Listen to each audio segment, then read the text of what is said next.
the world and impact the church.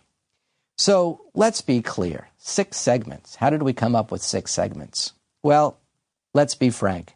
If we had 60 segments, if we had 600 segments, I don't think that we could adequately cover the life of Karol Wojtyła and the papacy of John Paul II.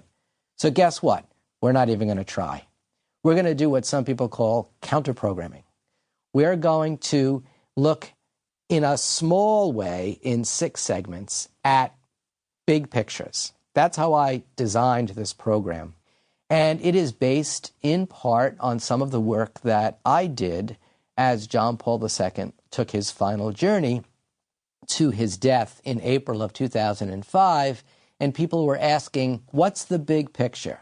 To use some modern media language, what's the takeaway of this papacy? So what we're going to try to do is counter-program with these 6 segments and look at the view from 10,000 feet, the view from way up high, and get a different perspective. Think about when you're in a plane and you look down and you have an entirely different perspective on where you live, where you're flying over, and where you're going to land.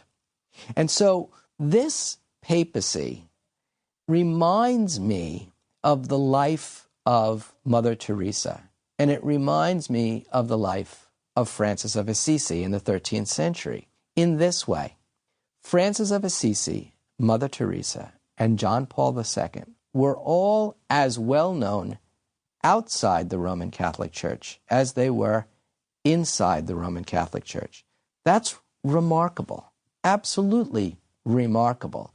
And yet, because I've just mentioned Francis of Assisi in the 13th century before the internet, even John Paul II was something more than Francis of Assisi. In fact, we believe that his face may be the most viewed face in human history.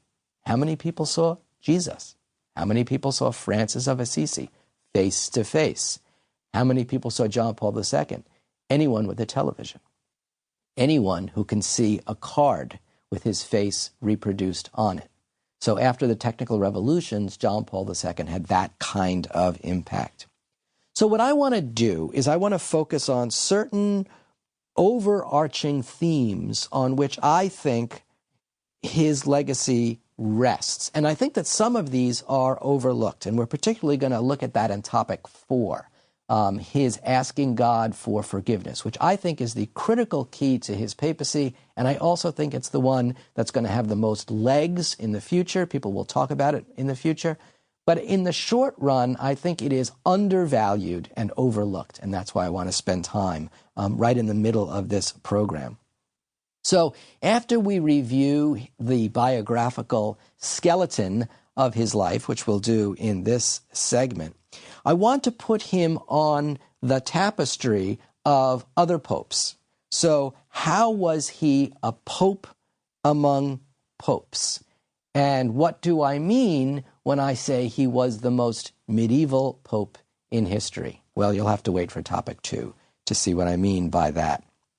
And then we're going to explore his legacy as a teacher and a preacher, because I think he conceived of himself as the world's bishop.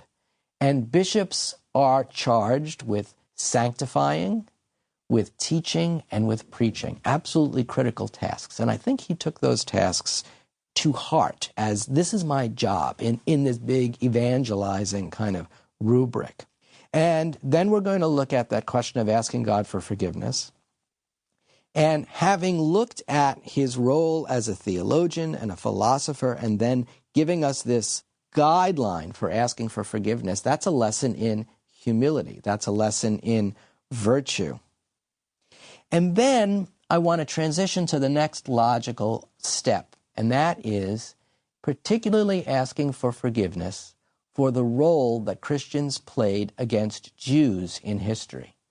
In fact, Pope John Paul II is the most important and positive pope for the Jewish-Christian relationship in history.